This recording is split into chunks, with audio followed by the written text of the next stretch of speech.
Makanya main dia. Iya. Soalnya dari Uno juga ya. Siap. Berarti kok gimana kronologinya kok bisa sampai kena penipuan begini? Penipuan. Ya karena penipuan di dunia perbankan lah ya.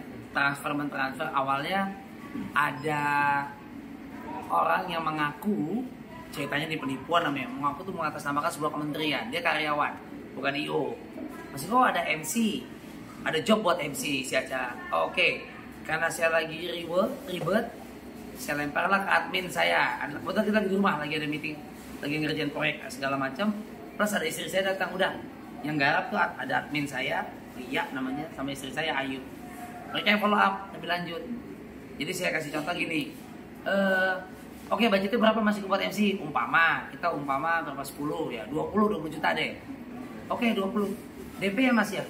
Iya katanya, kan belum kontrak katanya. Iya gitu ya. Iya. Akhirnya yaudah kita DP setengahnya ya. Yaudah 10 juta dong dari 20 kan, contoh dari 20 10 ya, biar gampang. Dia nggak transfer 10 tapi 15. Dikasih bukti transfernya, semuanya jangan kata mirip, sama. Kalau mirip ada beda-beda, ini sama pokoknya. Padahal saya kayak gini penipuan selama ini nggak kena. Iya. Dan saya bodohnya saya tuh nggak cek mutasi, karena kebetulan juga ada masalah e-banking saya lagi error. Udah, wah kelebihan 5 juta, 20 transfer 15. Bisa nggak Mas kok dibalikin lagi gitu ya? Oh iya oke. 5 juta ya kelebihan ya. Karena kata dia kelebihan 5 juta itu untuk biaya fotografer yang salah transfer masuk ke saya, kata panitia eventnya. Saya kontak yang ada bini itu sama admin, lu follow up deh, ini kelebihan nih, udah cek udah masuk rekening saya, yang bantu transfer segera e-banking istri saya, dia kirim 5 juta, udah ketipu tuh satu tuh kelebihan transfer, ternyata banyak jadi. Nggak lama kemudian telepon lagi ya, Mas gimana kalau yang sisa 10 jutanya kita lunasin aja? Loh kan kerja belum ada kerja apa gimana? Ya terserah lu sih. Oke kita transfer dulu Mas. Udah transfer lagi. Sisanya 10 juta kan tadi dari 20. Dia transfernya tuh bukan 10 ya, 20. Dilebihin. Tadi kan udah 10, ditransfer lagi 20, 30 dong kelebihan. Dia telepon lagi. Mas gua udah cek lo. Oh, udah saya kirim tuh bukti transfernya. Tapi mohon maaf Mas, kelebihan lagi. Kok iya kelebihan mulu Pak? Bisa balikin ya 10 juta? Oh iya. Yang transfer 10 juta. Begitu. Terus modelnya nyecer, teknik ininya kayak hipnotis. Di samping itu kayaknya masuknya karena kita lagi hektik banget sih, lagi kredit banget itu. Dan jadi ada kita orang lain juga, ada kerjaan orang lain gitu. Pimpinannya dia. Udah gitu itu yang kedua berhasil dia. Yang ketiga, Mas nanti ini ada bos saya satu komplotan akan hubungin lagi di kementerian ini untuk lebih lanjutnya lagi. Oh ya udah oke. Itu udah 5 juta, 10 juta gitu. Lama bosnya lagi telepon, halo Pak kita dari gini oke Pak itu kan MC hari Senin pagi, kalau lanjut besok malamnya boleh nggak?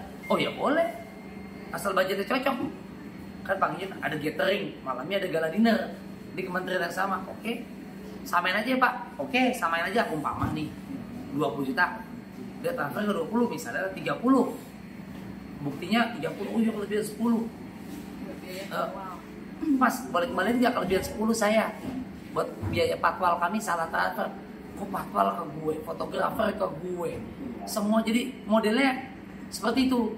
Nah di situ kita udah mulai curiga, udah kirim lagi, pokoknya udah kena sekitar hampir 30. Stop dulu deh. Kita gara-garanya apa ya? Stop. Gara-garanya itu sebenarnya 10 itu Mas Riko tuh udah sadar. Enggak, gua nggak mau. Kita takutnya berefek di kemudian hari. Kan itu ya kenapa nggak transfer uang gua aja?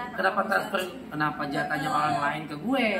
Kok ada jatah orang lain titip? Lu mau markup atau mau ngentit apa gimana nih? Iya, udah ya, dia udah ngelarang. Cuman aku sama admin tuh bilang, udah deh kirim aja biar cepet. Karena itu acaranya nggak lama lagi. Toh bukti transfer udah masuk dan jelas. Dan tapi kita emang nggak cek mutasi ya. Kita nggak cek mutasi. Nah itu dia mandi, terus dia mau sholat, di situ dia bilang, kok aneh ya ini orang. Terus dia minta transfer lagi kayak orang tuh kayak nggak cukup gitu. Aku hubungi asistennya dia buat persiapan di acara itu. Itu asistennya bilang, Bayu kenapa kok nggak ngecek mutasi rekening dulu? Di situ baru sadar. Jadi dia duluan yang sadar, baru aku kayaknya kita ketipu deh nih gitu. Terus dia nelpon terus, sempet si penipu pertama itu transfer lagi 7 juta, Terus dia minta transferin 6.500.000, nya disuruh serahkan ke admin, ke si Lia sebagai tanda terima kasihnya dia lah gitu. Terus uangnya itu aku udah sadar nih kan, jam 3 malam, jam 4 malam udah sampai. Nelponin loh. Kayak Kita udah tidur, terus kita dia tidur aja. cepet deh, uang itu transfer ke Jam gue 2. dong kayak gitu. Awalnya dia telepon tuh jam 9-10 malam. Kita udah ketipu sampai 2-3 kali tahapan tadi. Jam 12 jam 1 udah tidur aja deh. Udah tidur. Jam 6 pagi pas kita bangun, cek handphone, ada miss call dari orang yang geng-geng yang sama. Jam 2, jam 3, jam 4 nelponin. Wah, ini sudah kuntilanak. Kalau ini. dia udah sadar, aku Udah. yang lemes lah ibaratnya ya. Dia lemes subuh-subuh itu. Dia Udah tenang. suka Mudah-mudahan gue bener. Subuh udah lemes, gue pagi mesti ke radio siaran. Habis dari radio jam 10-an gue ke bank. Kebetulan udah lama nggak print buku ya, sekalian ganti buku lah. Nyetak lah udah ke CSO-nya pas ke bank, langsung bener gue nggak ada yang masuk. Pindah ke mesin yang satu lagi. Aduh gue nggak ada yang masuk. Telepon istri di rumah, yang bener yang ketipu, nggak ada yang masuk. Zong. Udah lemas sudah. Ya itulah cikal bakalnya salah transfer, kelebihan transfer, gaya ngomong itu bener-bener pada kita suka nggak dikasih jeda, dicecer. Tekniknya memang ada, kita buatin. Padahal gue udah sering kali bantah-bantah tuh. Kita kan bisa ngomong ya, ngajar public speaking. Tapi berarti gini loh, Lionel Messi main bola, mungkin nggak masih bisa cedera kakinya. Selama ini kan setiap Messi mau dihajar dia lompat, dia menghindar. Tapi mungkin ada apesnya, kakinya patah misalnya. Terus kita bilang, Messi main bola puluhan tahun masih cedera aja. Kayak saya 50 tahun usia baru kali ini. Selama ini kayak gitu-gitu. Lu mau nipu gue lo. Bapak, ini beneran lo ya. Jangan nuduh saya begitu. Mau apa lupa? Tok tuh di hati sana. Itu bertahun-tahun saya begitu. Kali ini masih kena tapi juga. ternyata banyak yang kena kayak Banyak kita. pas sudah ngomong ini baru pada cerita ke saya.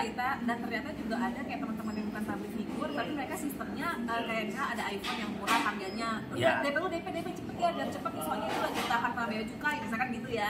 Atau sepeda apa ya? Saya kemarin ada nih masih ada WhatsApp dari sepeda dari Inggris itu yang ngetop itu sepeda lipat. Ini pokoknya untung deh kok, fotonya foto teman gue. Makanya dia WhatsAppan intens. Gue awalnya dari situ tuh kayaknya dia gagal masuk entah yang lain dengan sistem perbankan tadi MC, nawarin job MC gitu ya. Udah pas sepeda, oke lu ngomong dong sama gue nggak jelas nih, jangan cuma WhatsAppan, gue gituin teman gue. Ngakunya ada, gue kenal orang teman sahabat. Emang nggak cukup masih gue, emang lu kok emang nggak jelas apa yang gue ceritain itu? Enggak, gue mau ngomong, nggak dibalas besokannya. Gimana kok, udah ngerti belum? Enggak, lu ngomong sama gue, udah cukup kok begitu. Oh, gue diemin. Itu terbukti. Kalau gue tuh puluhan tahun begitu, beragam modus sudah tahu. Bukan tak kabur, yang ini keseleo. Kena juga gue gitu. Gitu aja itu. Itu berapa sih kerugiannya? Hampir 30 juta. Itu waktu transfer balik itu pakai rekening yang sama atau beda-beda rekeningnya? Beda, karena kan dia mobile bankingnya kan rusak, jadi pakai nomor rekening aku, jadi aku yang transfer ke dia. Nanti gue Kita ganti udah ke transfer dia. ya ke nomor rekeningnya Mas Riko, oke, berarti aku yang transfer ke dia. Jadi kayak orang apa sih, ke notice ya, transfer aja. Dia transfernya ke rekening gue, oke, dikasih tanda bukti transfer yang fiktif itu yang ternyata mirip banget. Oke, cocok, pas, kelebihan tadi kan. Nah untuk transfer balikin, karena e-banking gue lagi bermasalah, udah yang pakai bank lu dulu, nanti gue ganti. Begitu, jadi kan jadi siklusnya udah tau kan, masuk ke sini, outnya dari sini. Besoknya pas zong, fiktif, ya udah di bank itu juga, udah sekarang gue di bank gue itu, udah lu rugi berapa kemarin dah, mau transfer, set udah masuk aja dia, gue nya kosong, apa ketipu, ya udah gimana? Kalau pelakunya dengan rekeningnya sama, nama rekeningnya sama juga. Kalau pelakunya. Sama ya? Satu rekening. Dia rekeningnya dia transfer ke rekening itu, tapi dia minta tolong ke rekening yang berbeda. Jadi misalkan yang di sini bank apa gitu, Mbak, ntar saya uang fotografer dikirim ke rekening yang ini ya, gitu. Baik temen dia satu lagi juga kayak gitu. Saya untuk biaya patwal nanti dikirim ke nomor rekening ini ya. Jadi mereka tuh kayak janjian, yang mana rezeki lo ya itu rezeki lo ya, itu punya gue gitu. Kelebihan transfer, salah transfer, nitip ada bisa penjualan sepeda, ada handphone. Nanti kita bagi dua ya. Itu foto display picture-nya, teman-teman hati-hati ngambilnya. Teman kita WhatsApp-nya kalau telepon nyecernya juara banget. Model ada trainingnya memang untuk gaya berbicara public speaking-nya. Cek nggak dikasih napas lo, ngaku ini segala macam, bahkan agak mengintimidasi. Lo nggak percaya ya? Gue bener loh, serius ini. Kalau dulu gue kan gitu, oh ya udah kalau serius, Pak Riko dapat hadiah nih 50 juta. Enggak buat bapak aja ambil. Udah Bus, biasa. udah biasa banget. Biasa Pak ini kalau ini, terus waktu tutup tab, bilang sama bini, yang kalau andai kata itu benar, hadiah undian dari pasta gigi ini, gitu, umpama, ya udah santai aja, bukan milik berarti. Ya kan itu. Tapi selama 50 tahun begitu, aman tuh, nggak ada yang kemudian hari tiba-tiba, yang tahu nggak benar ternyata keluar di menteri Depsos, kita undian dapat 50 juta, aduh nyesel kita waktu itu nolak. Selama ini nggak pernah begitu. Tapi kita sempat ngetawain juga sih sebenarnya. Orang tua aneh banget ya suaranya ya, ini aneh banget emang ini ATO. Jadi kita ketawain. Terus si bapak yang kedua itu bilang, semoga Mas Riko ya pekerjaan kita berjalan dengan lancar ya, amin ya Mas Riko ya. Terus ulang lagi, semoga ya Mas Riko ya pekerjaan kita lancar. Jadi kan aku sama dia ketawain kan, ih aneh banget tuh klien tuh gitu. Jadi kita ketawa wah haha gitu. Apa sih? Jadi kalau kejahatan ya yang konvensional udah kejelas ya teman-teman ya, artinya gini, lo jalan di sepeda lagi everyday naik motor, dicambret, ditarik, rampok, itu mau jelas kejahatan langsung keras. Tapi ini kan kejahatan perbankan, penipuan. Pas kita begini kejadian banyak teman-teman saudara semua banyak yang cerita ke kita, lu tuh sama, bedanya nggak speak up. Makanya kok lu ngomong. Ini gue nggak tahu bagaimana cara menanggulanginya, katanya ada patroli cyber apa, balik apa kagak kalau kita lapor, gue nggak tahu dah gitu. Tapi kelanjutannya gimana bang? Udah ngelapor Sempat atau ke pihak bank buat nyari owner rekening itu. Tanya Pak, nggak dari itu? orang tua. Udah sempat tapi sama bank tuh nggak boleh. Jadi data nasabah, tapi saya habis ketipu gitu. Nggak bisa bu gitu. Mungkin harus kamu kali yang ngurus jual muka, mungkin bisa. Jadi kalau aku waktu itu ngurus nggak bisa, kita nggak bisa buka bu. Tapi ke depan- cybercrime juga udah pernah tuh coba masuk ke cybercrime itu. Belum. Masuk kemana nih? Ya lapor. Lapor. Laporan, Emang bakal balik? Oh berarti kedepannya kakak nggak akan ngelapor atau apa ya? Dibiarkan aja. Sejauh ini saya nggak tahu, kalau sampai detik ini saya belum lapor.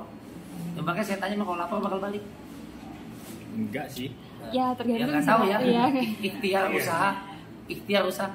Kalau menurut saya kehilangan 1 juta kayak mau 1 miliar kan relatif. Oh kecil itu, oh gede, kan tergantung sudut pandang. Mau 1 juta, oh gede banget kali, kesian. Oh 30 juta sedang kali. Oh apa gue mesti, oh kurang amal kali, yang lucu gitu tuh ada lagi tuh. Kurang sedekah kali segala macam. Gue bilang justru itu buat duit kegiatan amal. Itu buat amal, tapi kalau kita ngomongin kan hilang pahala kita.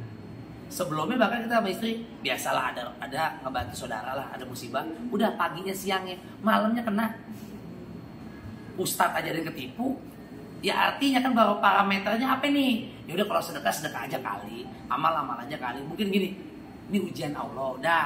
Yang kedua mungkin derajat kita mau diangkat, yang ketiga mungkin ada rezeki lain yang nanti diganti lebih baik. Ya udah begitu aja. Mana ada orang yang ngebantu enggak, nyinyirin dia. Banyak tuh begitu, lu kurang sedekah kali, bilang rezeki, ini rezeki anak soleh, sholat aja kagak ajak soleh.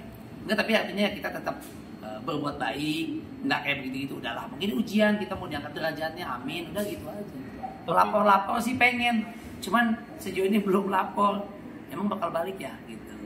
Tapi bisa, maksudnya dapat pelajaran apa dari kasus ini dan mungkin ada antisipasinya lagi nggak ke depannya biar gak kena tipu lagi? Ya jelas Ya, lagi. kita mau rencana mau double admin ya. Ya double admin. Ya udah cross check gitu segala macam. Selama ini yuk kita mesti hati-hati, mesti teliti, cek mutasi. Itu udah gue ngomong dari 20 tahun lalu. Dan selama 20 tahun itu gue aman-aman aja. Ya orang bilang gini, emang udah takdirnya kena. Bukannya kalau nasib kita bisa ubah, takdirnya. Makanya tadi gue analogiin tadi kayak Lionel Messi setiap main apa kurang, dia kan hati-hati juga ya kalau dia mau sliding di logo gimana. Emang kalau lagi amsyongnya kena kakinya patah mau gimana? Emang udah takdir, puset Messi sampai patah juga, kayak baru main bola aja lu Mes. Gue tiap hari juga di radio, kadang-kadang dengan Bank Indonesia segala macam, suka sering kali sosialisasi masalah dunia perbankan, kejahatan perbankan segala macam, penipuan. Gue kena, padahal kita kata kabur. Ya artinya tetap waspada, masyarakat hati-hati. Di atas langit ada langit, di atas penjahat ada selalu lebih pintar kali ya. Iya, makanya gue bilang udah biarin aja. Dia sakit, ini masih demam nih. Dia kejadian hari Jumat, dia hangat nggak bisa tidur. Kalau gue pulas-pulas aja, gue bilang udah santai aja. Terus kalau lu sakit tak malah berabe. Anggap aja gini, mungkin tuh pencuri, penipu nggak berkah, itu biarin alam semesta dan Allah yang bertindak. Satu, yang kedua mungkin ibunya dia punya anak lagi sakit kali, dia makan duit kita lagi butuh kali, biarin aja dia begitu. Atau mungkin lagi nonton tayangan ini kita nggak tahu, tapi ya udahlah, nanti biar alam semesta atau Allah yang bekerja sendiri dengan caranya, amin, udah gitu aja. Berarti nggak nyoba untuk ngeviralin segala macam itu? Ya dengan pemberitaan ini udah viral kok. Ya, tapi kan kalau misalnya nggak ada laporan juga polisi kayaknya nggak bakal bisa. Oh, gitu. Iya. Emang bakal balik. Ya enggak sih, tapi setidaknya gitu. Nggak mau Ditangkap coba. ya, ditangkap Iya. ya. Kita juga ada sih ya videonya ya, kemarin sempat videoin pas detik-detik sebelum dia akhirnya aku bilang Pak nggak apa-apa Pak, saya ikhlasin aja uang yang semalam saya transfer, mudah-mudahan berkah ya Pak, aku gituin. Tapi asal Bapak tahu uang itu akan kami gunakan untuk anak yatim, untuk panti asuhan, aku bilang. Mudah-mudahan sih Pak perut Bapak nggak bengkak, langsung dimatiin sama dia. Kita nanti kita laporan loh Pak, tuh kabur ngilang. Oh, sempat kontak-kontakan setelah tahu itu. Udah, apa? Iya, udah di tahu nih foto besok kan lagi. yang Pas tahu telepon, mutasi jebak. dia kosong, Udah aku masuk telepon telepon, jebak dia. balik. Udah kita telepon direkam, Heeh. langsung diputus hilang sama dia. Bahwa gaya lu udah ketahuan nih. Udah gitu hilang langsung tuh ketahuan sampai direkam gitu kita rekam handphonenya. Udah kita loudspeaker. Tapi untuk Bang Riko, penipuan kayak gini kan banyak banget sekarang kan, itu juga pengaruh dari perkembangan teknologi nggak sih? Iyalah. Dari sosial media kan kita suka ngumbar flexing itu tuh pengaruh nggak sih gitu? Bukan enggak juga bisa ya bisa enggak ya, tapi digital sih makanya gue bilang kejahatan zaman dulu konvensional masih banyak lewat jambret, todong, bacok, yang sarkas, yang keras gitu ya. Jadi penipuan ala-ala begini dari dulu udah ada, tapi variannya lebih canggih aja. Udah banyak ini segala macam. Gue bilang itu kan di atas langit ada langit penjahatnya. Jadi belajar antisipasi ada. Mobil pakai alarm supaya nggak ini ada lagi. Jadi sekarang ikhtiar aja. Sekarang ikhtiar dan berdoa saja. Semoga mungkin ada maksud Allah yang baik buat kita. Selain lebih waspada. Iya. Aman? Aman? Oke. Makasih ya, Bang.